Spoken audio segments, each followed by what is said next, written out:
Esta sesión final es una sesión de preguntas y respuestas en la que anhelo, por la gracia de Dios, responder algunas de las preguntas que se nos han presentado, principalmente en relación con la enseñanza que se ha dado en estas sesiones anteriores. Anoche Rudy y yo repasamos juntos todas las preguntas escritas y tratamos de clasificarlas en diferentes categorías.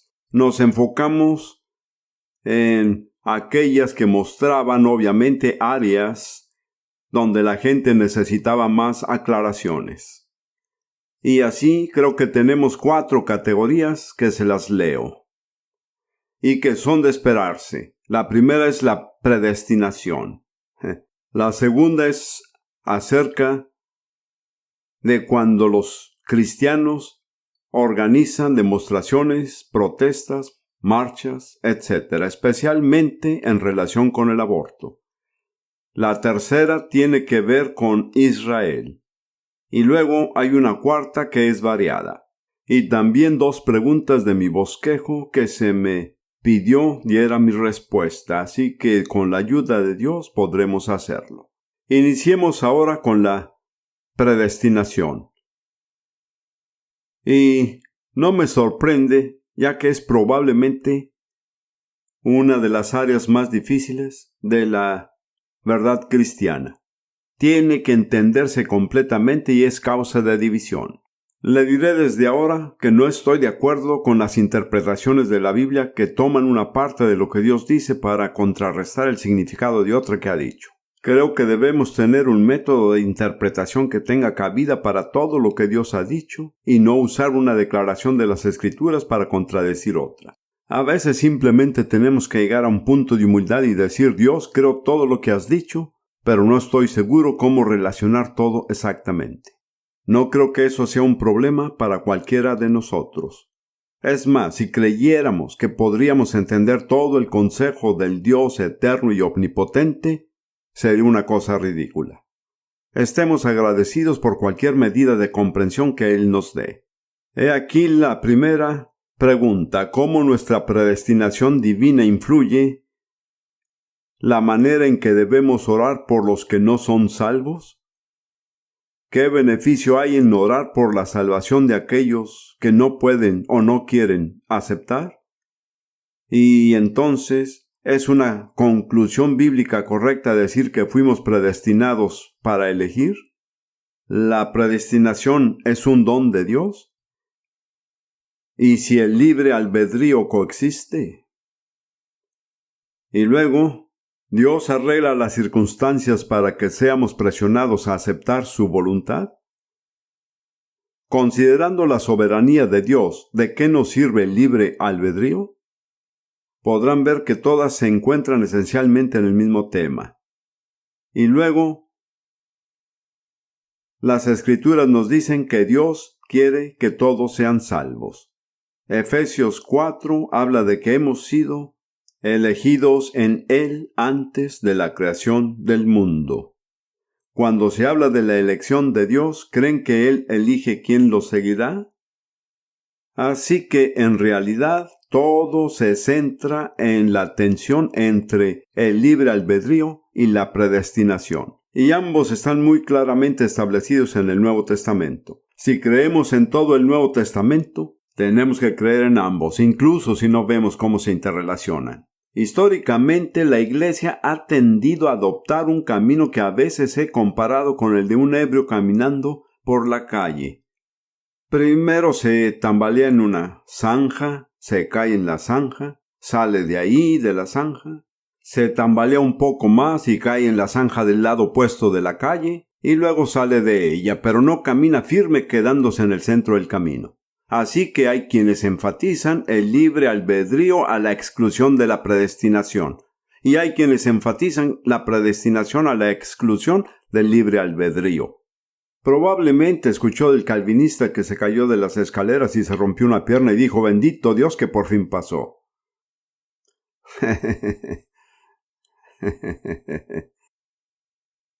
Ahora, no me estoy burlando de John Calvin. Él era un hombre de Dios y muy piadoso. tal vez uno de los más piadosos de los reformadores. Yo estaba predicando en una iglesia presbiteriana el año pasado, y predicaba sobre los tratos de Dios con Israel, de la misma manera como intenté hacerlo aquí.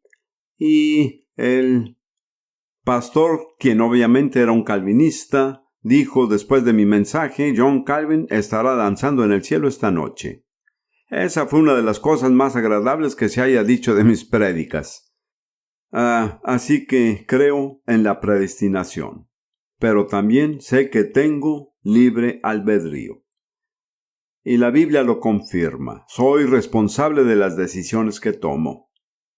Creo que la resolución viene cuando queremos comprender el alcance del conocimiento de Dios.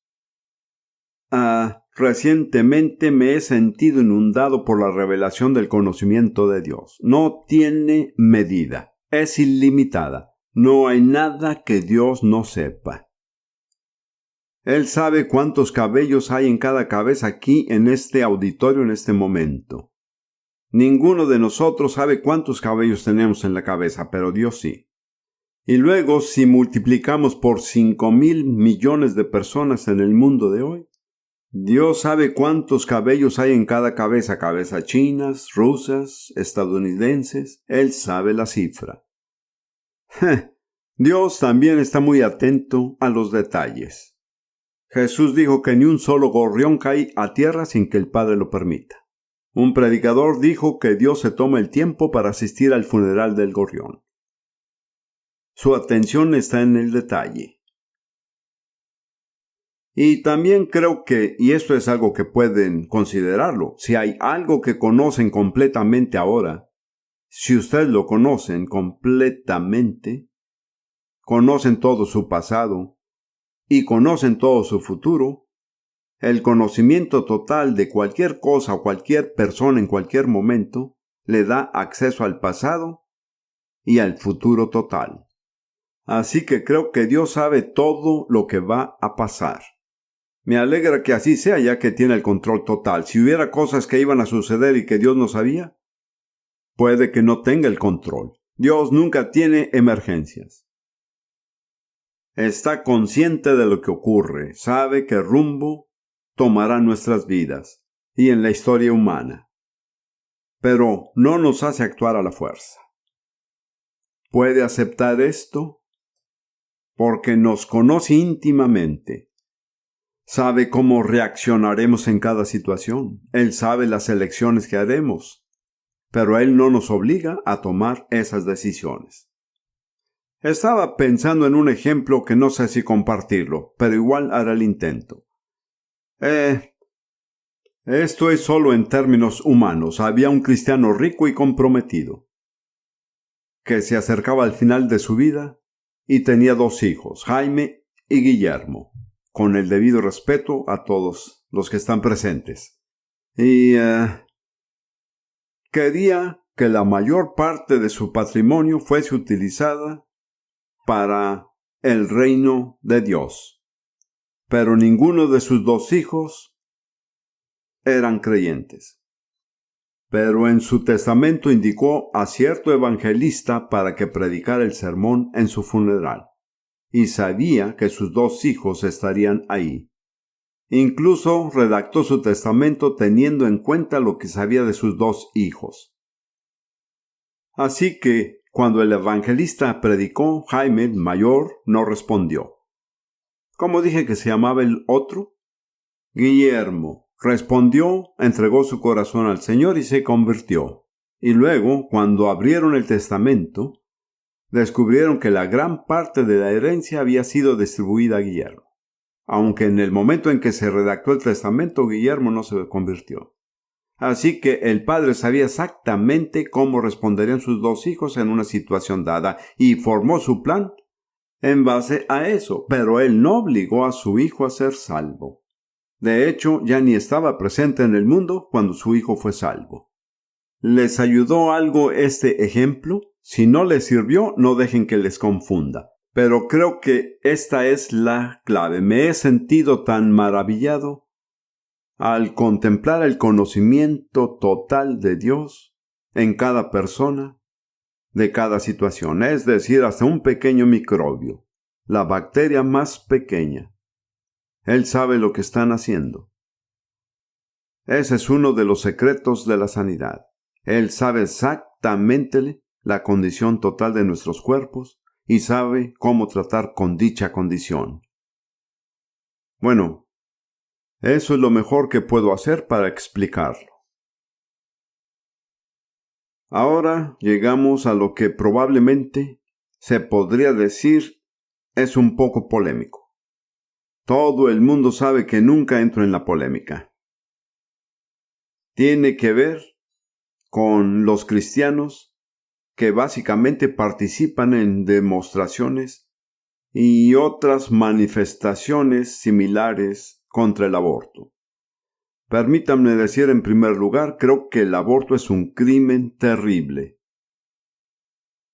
Creo que fue la Madre Teresa la que dijo: ¿qué esperanza le queda a una nación cuando sus madres asesinan a sus propios bebés?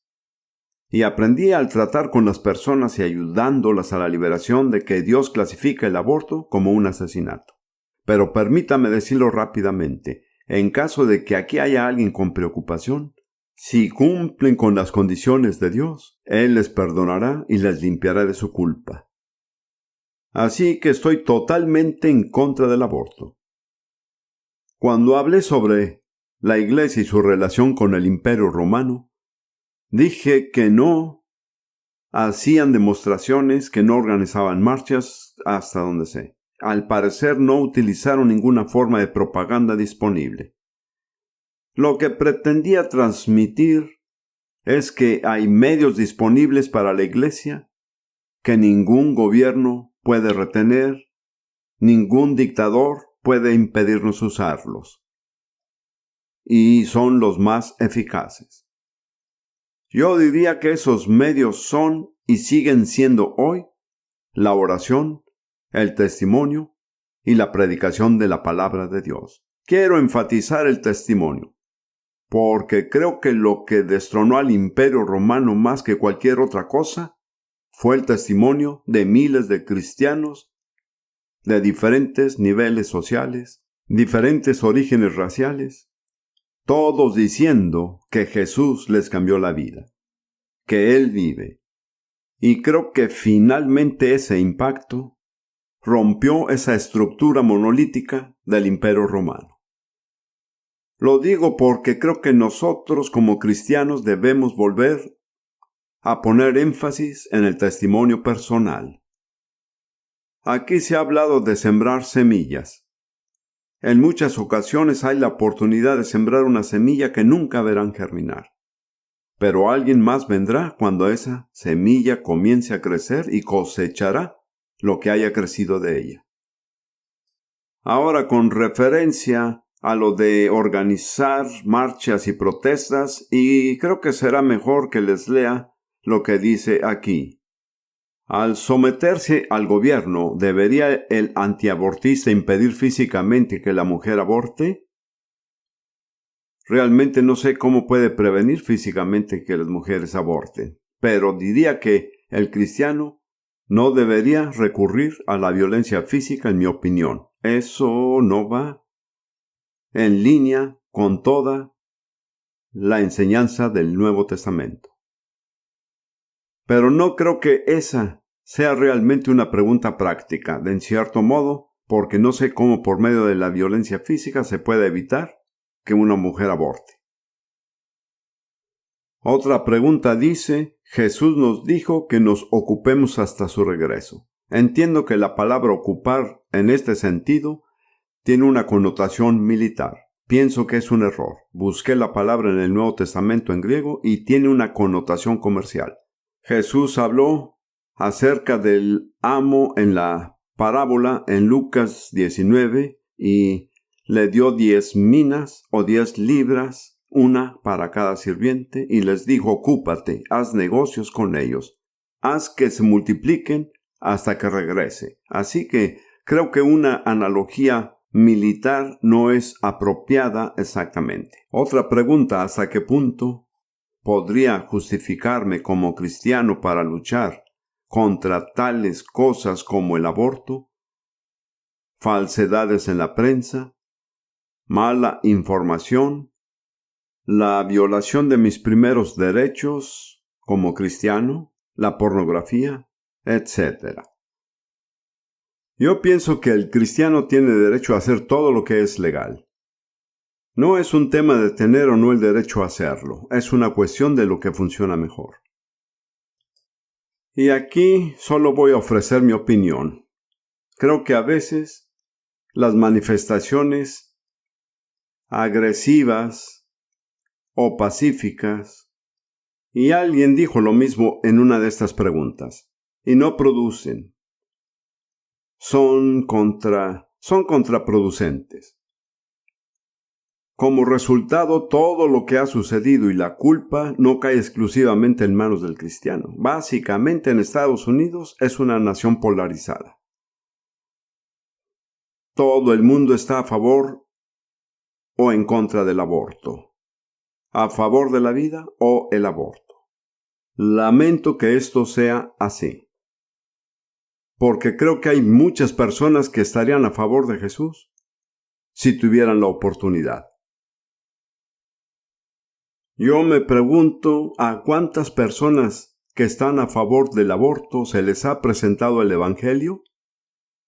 En mi opinión, nuestra primera responsabilidad es predicar el Evangelio a esas personas y no verlos como marginados o criminales, sino verlos con amor.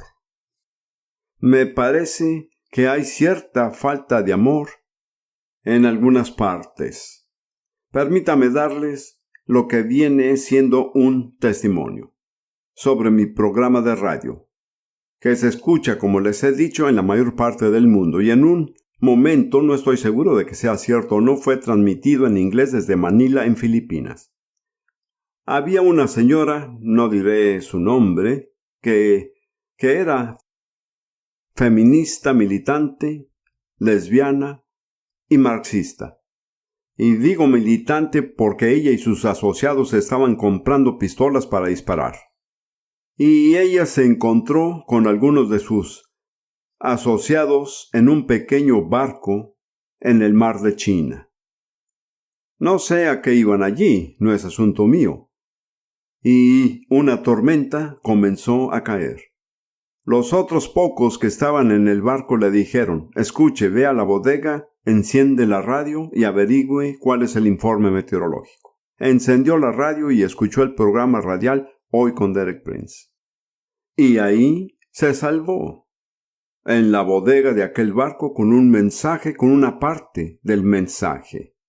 Y después dijo que cuando estaba por concluir el mensaje y luego agregué algo más, que fue lo que agregué lo que la salvó. Bueno, ahora ella es tan militante como antes, pero ahora de este lado. Está comprometida con su objetivo: ayudar a otras personas y cambiarlas. Bueno, para mí eso es más importante que simplemente decirles a estas personas lo malas que son o aprobar leyes para evitar que hagan el mal. Muchas veces le he hecho esta pregunta a la gente: ¿en qué tipo de situación preferirían vivir? ¿Un país con buenas personas y malas leyes? ¿O un país con buenas leyes y malas personas? Bueno, hacen mal si no eligen el país con malas leyes y buenas personas, porque las malas personas aún pueden hacer el mal con las buenas leyes. Esto ha sido demostrado en las últimas décadas. Y también deben tener en cuenta que las leyes no cambian los corazones de las personas. Las leyes pueden, hasta cierto punto, restringir el crimen, lo cual es muy importante. Pero con respecto al aborto, según tengo entendido, en Francia han perfeccionado más o menos una píldora que garantiza el aborto. No existe forma legal de evitar que la gente use la píldora. Solo comenzará un mercado negro de pastillas. No creo que la aprobación de leyes a partir de ahora pueda rectificar esta situación. Si pudiera, o como sea, hagamos lo que se pueda. Pero realmente el remedio es cambiar los corazones de la gente. Hay algo muy significativo del ministerio de Jesús. En su época existían toda clase de males sociales, esclavitud, etc. Y nunca predicó contra estos. Nunca se ocupó de los problemas sociales. Siempre trató con la raíz del problema, que es el corazón humano. Y su objetivo era cambiar los corazones de hombres y mujeres. Y el único poder que puede hacerlo es el poder del Evangelio con el Espíritu Santo. Y en mi opinión, esa es la solución más eficaz. Eso no quiere decir que no usemos otros medios si funcionan, si son prácticos, si están disponibles. Y una cosa que noté es que el cristiano americano está tremendamente consciente de los medios de comunicación. Difícilmente hacen algo sin pensar en lo que dirá la prensa. Bueno, la prensa es muy influyente, pero la prensa no es Dios. Toda nuestra serie de manifestaciones que se han llevado a cabo en Washington han tenido como objetivo impresionar a la prensa. Y tal vez para impresionar al Congreso, que existe un gran número de personas que piensan de cierta manera. Bueno, a mi modo de ver, es mucho más importante impresionar a Dios. Yo diría que algunas de las reuniones realizadas para impresionar a la prensa no han tenido mucho impacto en Dios. Qué silencio hay en este lugar. Espero que me sigan queriendo. Las otras preguntas son muy similares. La siguiente pregunta dice: ¿crees que las protestas cristianas están logrando lo que Dios desea en situaciones como las manifestaciones en contra del aborto? ¿O no se lograría más a través de la oración y el ayuno? Hay que ser más justos con la gente que hace las protestas. La mayoría de ellos también oran y ayunan. Así que no es la una o la otra. Pero para mí, en la práctica, la pregunta es: ¿a cuál de estas me conviene más invertir mis fuerzas y energía? ¿Cuál será la más eficaz? En el Nuevo Testamento no hay un mandamiento claro para hacer protestas contra algo o alguien. Pero tenemos un mandamiento muy claro para predicar el Evangelio a toda criatura. Creo que hay muchas personas por quienes están a favor del aborto que, si se les presentara el Evangelio de manera atractiva en el amor, sin que fueran tachadas con apodos o apelativos de acuso, responderían. Realmente creo que la pregunta fundamental es: ¿cuánto amor tenemos? Tenemos amor por los bebés no nacidos. ¿Amamos también a las madres que abortan? Quiero hacerles esa pregunta. ¿Aman también a las madres que abortan? ¿Quién conoce los antecedentes de muchas de esas mujeres? ¿Quién sabe lo que les ha tocado pasar con los hombres? ¿Cuántos hombres las han traicionado y maltratado? ¿Cuántas de ellas fueron abusadas en su infancia? ¿Quién sabe cuántas cicatrices llevan en su propio corazón? Para mí, la mayor victoria sería que fueran sanadas. Y el único poder que puede hacerlo es proclamar el Evangelio de Jesucristo en el poder del Espíritu Santo. Tengo un análisis muy simple del problema de los Estados Unidos. Es tan simple que no le harán mucho caso. El problema de los Estados Unidos es que hay mucho más gente mala que gente buena. Además, las personas malas se multiplican más rápidamente que las buenas, ¿de acuerdo? Y solo hay una solución radical y práctica. ¿Cuál es? Cambiar a la gente mala por gente buena. Y sucede que yo sé que se puede, porque me pasó a mí. Y sucedió en una noche. A las 11 de la noche yo era una mala persona, con malos motivos y sin conocimiento de Dios y en enemistad con todo. Y a la mañana siguiente fui totalmente cambiado. Mi deseo para vivir para Dios, servirlo y hacer lo correcto. No era perfecto. Aún no lo soy, aunque lo crean o no. Pero sí era distinto. Y tendría que decir que a través de mi vida una gran cantidad de personas que ni tengo idea han sido tocadas y cambiadas por Dios. Escuché el Evangelio, no sabía que era el Evangelio, y de hecho me fue difícil reconocerlo, pero lo escuché en una iglesia pentecostal y tuvieron una semana de reuniones especiales.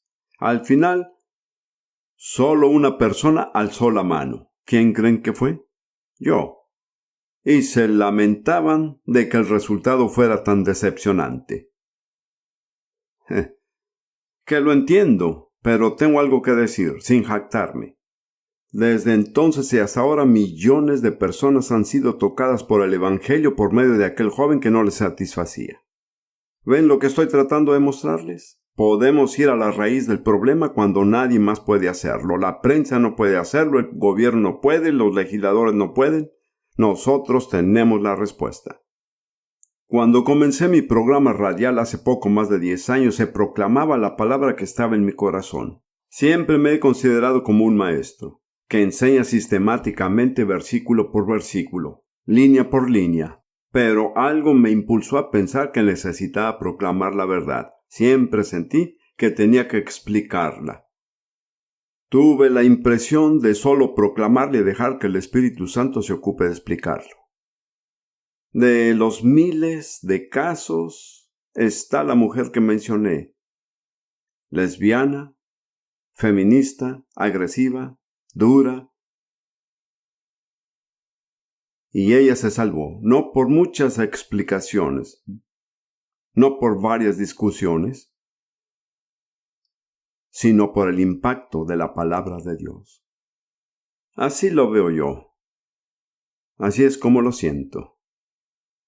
Así que alabo a Dios y oraré por las personas que protestan.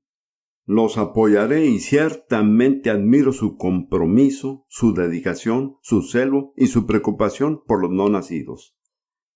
Pero si tuviera que repartir mi tiempo, no creo que vaya a apartar el tiempo para participar, ya que pienso que hay otras cosas que podría hacer que sean más eficaces. Bueno, espero que aún me quieran. Ahora, ¿qué más sigue de esto? La siguiente serie de preguntas es sobre Israel. Y claro, hay una serie de preguntas. ¿Cómo se relacionan la Iglesia e Israel? ¿Acaso Gálatas 3:29 no significa que los creyentes son la simiente de Abraham, son los judíos adoptivos? Vamos a leer Gálatas 3:29. Esta es una suposición muy común. No creo que sea correcto. Es mi opinión personal. Gálatas 3:29 dice, y si vosotros sois de Cristo, ciertamente el linaje de Abraham sois, y herederos según la promesa. Gálatas 3:29. Así que todos quienes vienen a Dios por medio de Jesucristo o que pertenecen a Cristo son descendientes de Abraham. Eso no nos hace judíos. Esa es la simple declaración. Si buscan en Romanos 4, versículo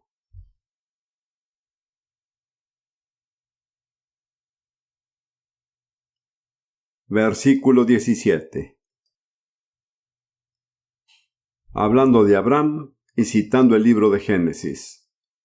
Como está escrito, te he puesto por padre de muchas gentes, delante de Dios a quien creyó.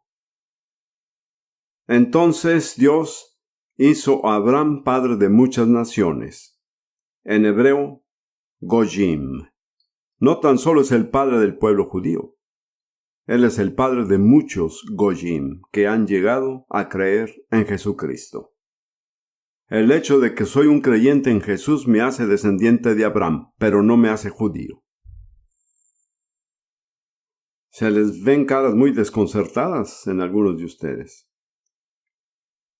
¿Cuál es o cuál será el papel de Israel en la evangelización final del mundo?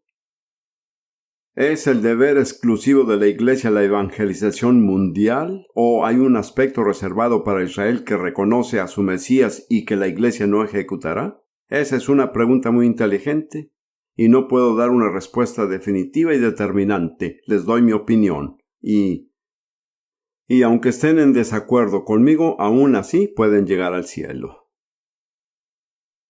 Al leer el libro de Apocalipsis, debo de dar por hecho que conocen algunos de los pasajes. Dice que habrá 144,000 de las 12 tribus de Israel, que Dios sellará para los tiempos finales, y tal vez sea ingenuo, pero creo que serán 144,000 y no 143,999, ni 144,001. Precisamente 144,000, y creo que saldrán de todas las tribus que se mencionan. Y tengan en cuenta que la tribu de Dan no se menciona. Es un hecho importante. Creo que habrá exactamente lo que la Biblia dice de las tribus de Israel. La última vez que Israel es mencionada en el Nuevo Testamento está en Apocalipsis, en este pasaje. Y luego en la descripción de la Nueva Jerusalén, los nombres de las puertas eran los 12 hijos de Israel. No hay razón para pensar que eso significa otra cosa más que lo que toda la Biblia indica, los 12 hijos de Israel. Ahora, estoy emocionado porque realmente creo que Dios se moverá con toda gracia sobrenatural y poder dentro del pueblo judío en Israel, y que miles de ellos van a conocer al Señor Jesús. Y de ellos habrá 144,000, 12,000 por cada una de las tribus nombradas. Y luego, si ven el pasaje en Apocalipsis, es Apocalipsis 7 y luego Apocalipsis 14. Mencionamos Apocalipsis 7, pero no lo vimos. Pasen ahora a Apocalipsis 14.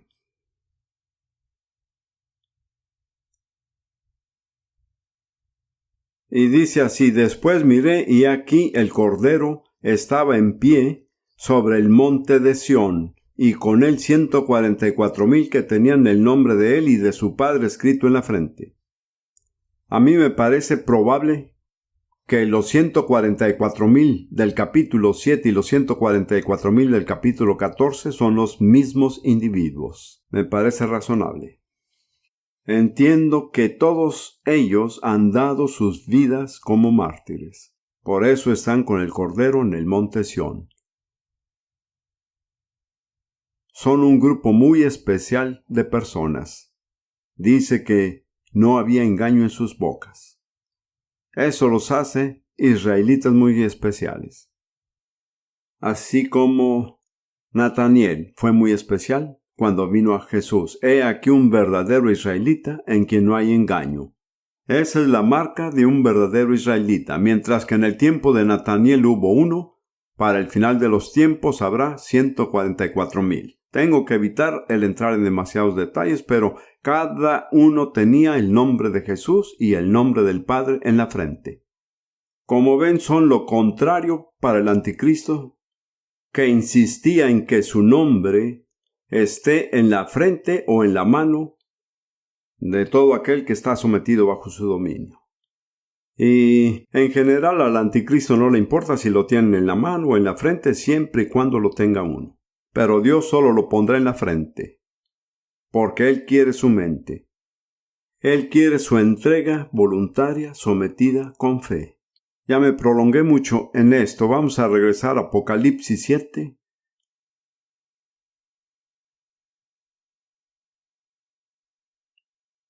Versículo 4. Y oí el número de los sellados, 144,000 sellados de todas las tribus de los hijos de Israel. Y luego en el versículo 9 dice: después de esto miré, y he aquí una gran multitud, la cual nadie podía contar, de todas las naciones y tribus y pueblos y lenguas, que estaban delante del trono y en la presencia del Cordero. Podría creer que hay una conexión. Podría creer que los 144,000 israelitas eran el instrumento de Dios para recoger la cosecha de todas las otras naciones, pueblos, tribus y lenguas. Esa sería una conexión lógica. Y luego dice de esta multitud incontable, estos son los que han salido de la gran tribulación.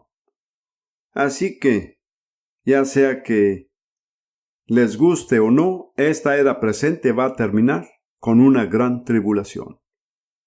E inmediatamente después de la tribulación, aparecerá un signo en el sol, la luna y las estrellas, y el Señor Jesucristo vendrá con poder y gloria. Así que para aquellos que creen que la Iglesia se hará cargo al final de los tiempos, tenemos que decir que la Iglesia será responsable del terrible estado de todo. Porque ese es el estado final de la humanidad no redimida antes de la verdadera venida del Señor. Volviendo a la pregunta, y me pasé hablando de esto mucho más de lo que originalmente quise, pero mientras que estaba hablando se formó una convicción dentro de mí de que Dios va a usar a los israelitas antes de que el fin de los tiempos se cierre con una gran y final cosecha. Ese es mi entendimiento personal. Gracias por responder, perdón por haber hecho la pregunta. Vamos a seguir. Cuando un israelita es salvo, tiene una experiencia del nuevo nacimiento y se bautiza en el Espíritu Santo, ¿se le considera parte de Israel o de la Iglesia? Cuando un americano es salvo y tiene una experiencia de un nuevo nacimiento, ¿forma parte de los Estados Unidos o de la Iglesia? La respuesta es forma parte de ambos. No perdemos nuestra identidad nacional al convertirnos en miembros de la Iglesia, pero nuestro compromiso supremo a partir de entonces no es con nuestra propia nación, sino con la Iglesia de Jesucristo. Entonces, en ese sentido, un israelita no es diferente de un americano, un británico o ruso. ¿Y cómo dimos con esto?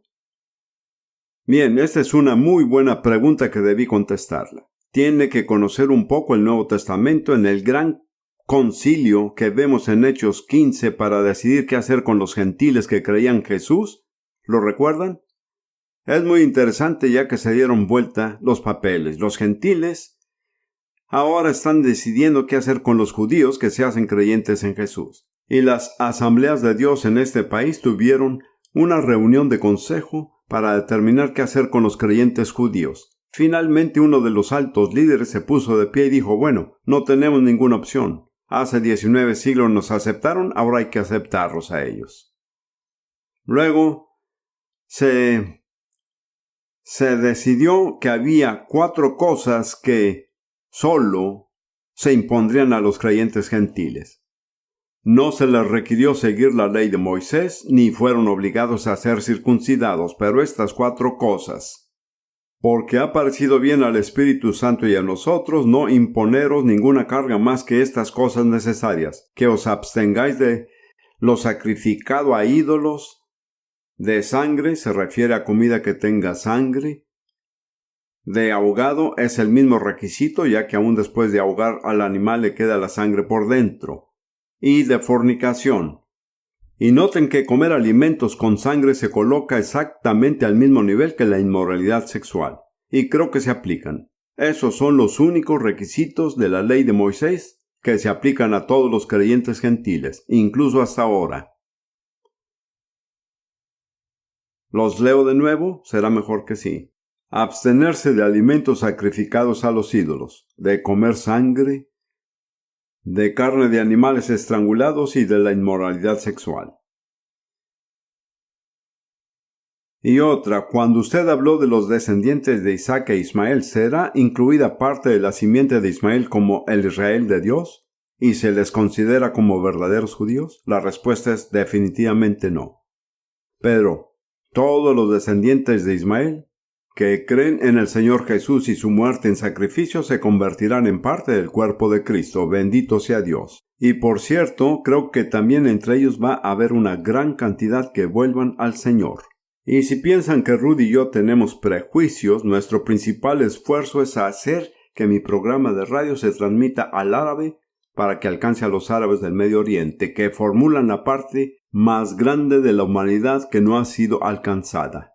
Recientemente, Juventud con una Misión llevó a cabo una encuesta de los 40 grupos nacionales menos evangelizados con el objetivo de llegar a ellos, y de esos 40, 24 eran naciones islámicas. Eso les da una idea de cuán poco se ha avanzado con el Evangelio entre las naciones islámicas, que principalmente son los descendientes de Ismael. Así que Dios nos ayude a alcanzarlos y que sean recogidos y que el Señor sea glorificado. Y por favor oren por eso, porque nunca hemos tenido tantas frustraciones y retrasos con todo lo que hemos intentado hacer con respecto al doblaje al árabe. Porque un cristiano egipcio que trabajaba mucho con nosotros dijo del Islam: la cabeza de la serpiente está en el Medio Oriente. Y a menos que le aplaste la cabeza a la serpiente, no has tratado con ella. Así que habrá que lidiar con el Islam en el Medio Oriente. Bien, ahora veamos al grupo misceláneo.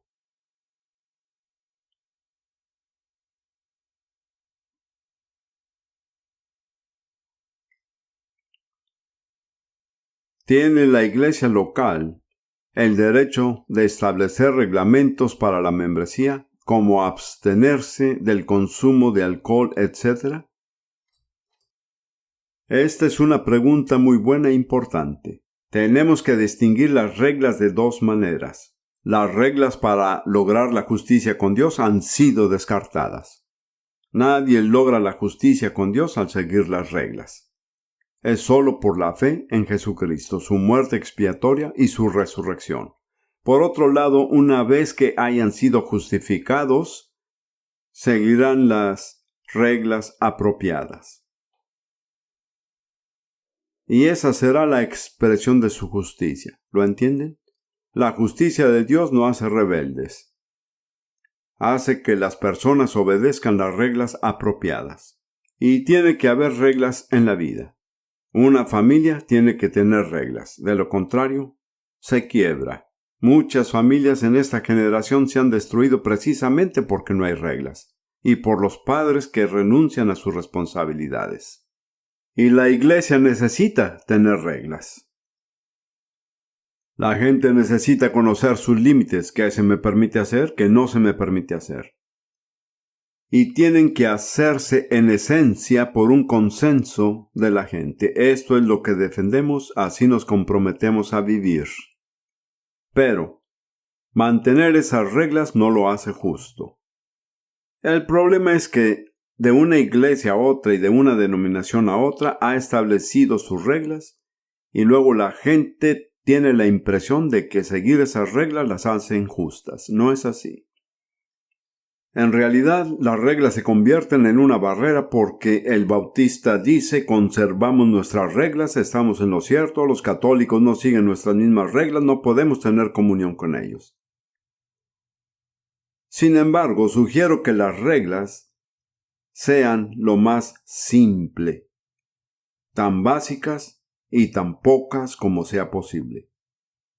Una evidencia de la inseguridad en un liderazgo es que los reglamentos se multiplican. Bueno, si no tenemos resultados con 20 reglas, hagamos 40. Y si 40 no son suficientes, hagamos 100. Cuando se contrae ese síndrome es porque algo está mal. Creo que una iglesia tiene el derecho de decir: nosotros esperamos que nuestros miembros se abstengan del alcohol. No lo recomendaría, porque creo que va en contra del Nuevo Testamento. Pero bueno, si la gente así lo piensa, está en su derecho. Tendrían que excluir tanto a Jesús como a Pablo y a Timoteo de esas congregaciones. Digo, si eso es lo que quieren.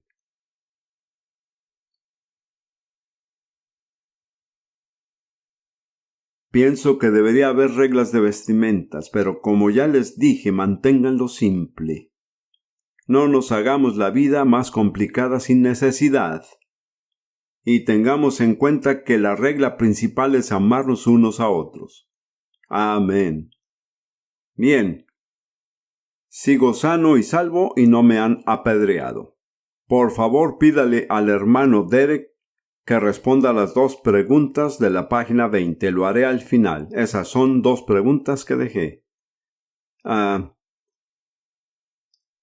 Ya que la ley de Dios es amor, Por favor, explique Lucas 14:26.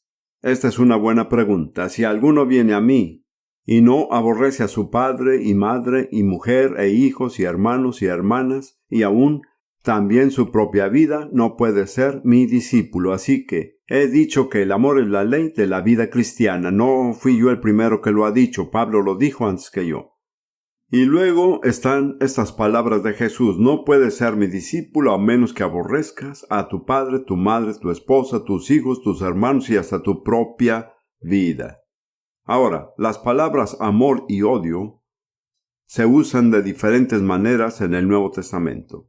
Y hay una forma de usar las dos juntas, en el cual, si se ama algo, hay algo que interfiere con el amor por tal cosa. ¿Ven a lo que me refiero? Así que Jesús dice: quiero un amor por mí que no entre en rivalidad con ninguna otra relación.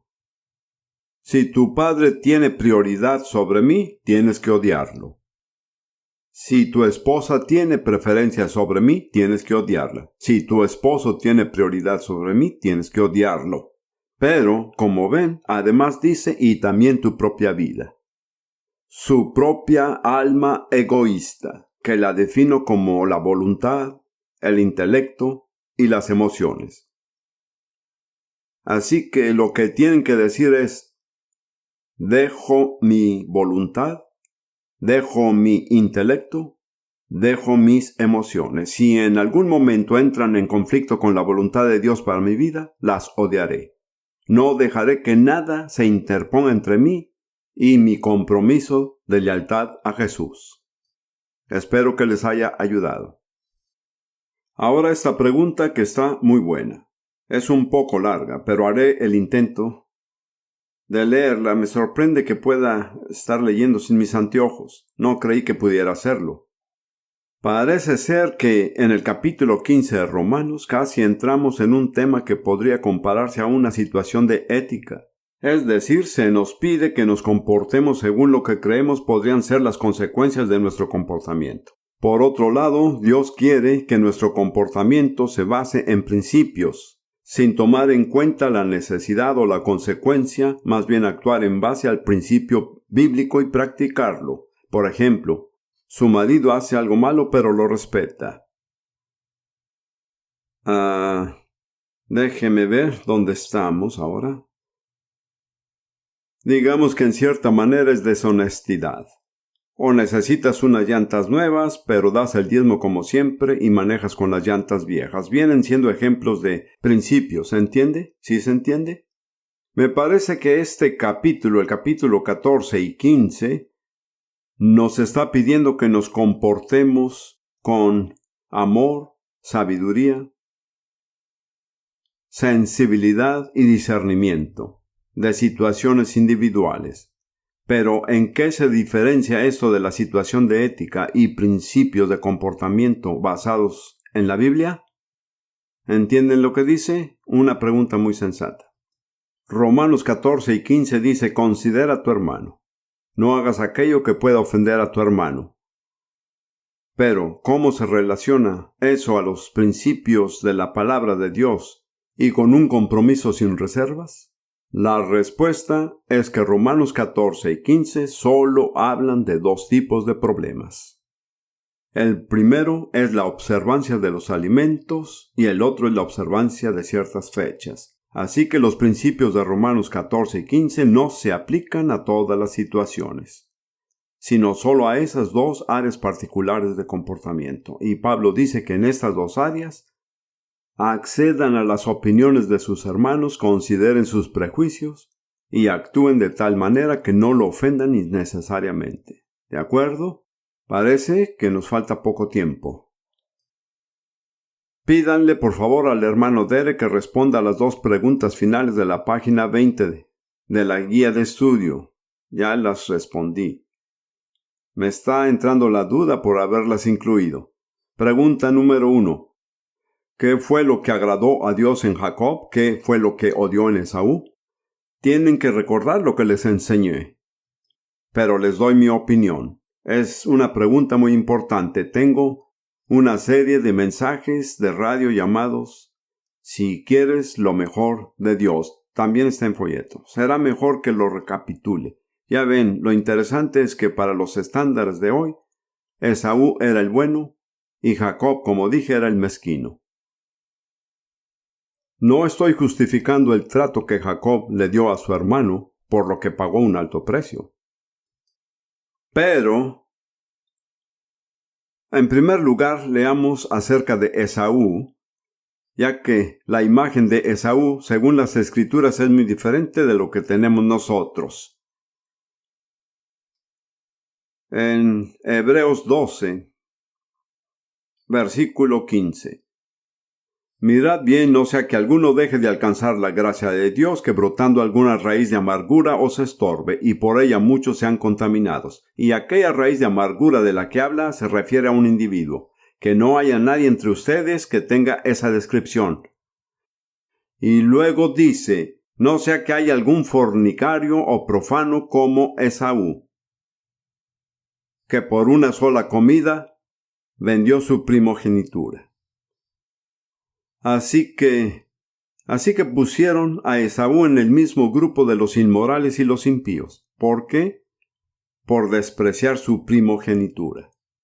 ¿Qué tenía Jacob a su favor ante los ojos de Dios? Él sí valoraba la primogenitura. Esa es la gran diferencia. Y como ven, si quieren el favor de Dios, pueden ser como un Jacob. Gracias a Dios que sabe tratar con los Jacobs. Se toma el tiempo y es muy severo, pero lidia con él. Y si quiere el favor de Dios, deberá tener esa característica que Jacob tenía. Que piensen que la bendición de Dios es más valiosa que cualquier otra cosa en la vida. Valoren el llamado de Dios en sus vidas como un privilegio valioso. Crean en las promesas de Dios. Esaú dijo, ¿en qué me beneficia la primogenitura? Con la primogenitura se le fueron todas las preciosas promesas de Dios. Al despreciar su primogenitura, Esaú despreció esas promesas. Hay muchas buenas personas alrededor que no hacen daño a nadie, pagan sus deudas y sin embargo están clasificados con los impíos y los inmorales porque no valoran lo que Dios les ha ofrecido. Si realmente quieren irritar a Dios, rechacen su ofrecimiento. Como lo demuestra el Nuevo Testamento, esa es la razón cuando Dios se irrita. Él puede soportar muchos pecados, pero cuando le ofrece lo mejor a un costo infinito, y usted se encoge de hombros y dice, prefiero tomarme un whisky, eso hace que Dios se enoje. Ese fue el pecado de Esaú. Descrito en una palabra, eso es la carne. El preocuparse más por las cosas temporales que por la eternidad, con las cosas de la carne que del espíritu. Ahora, demos vuelta a los papeles. Quiero hacerles la pregunta final. No es para avergonzar, realmente quiero una respuesta. No quiero señalar a nadie, solo quiero saber como una cuestión de interés. La segunda pregunta es, ¿será la iglesia un remanente de la misma manera que Israel lo es al recibir la salvación? Ahora, piénselo por un momento y dígame cuál sería su respuesta. Y solo tienen dos posibilidades, sí o no. ¿De acuerdo? ¿Será la iglesia un remanente? Piénselo por un momento. Y el que diga sí será un remanente y no será todo el grupo de personas que hoy se les llama iglesia.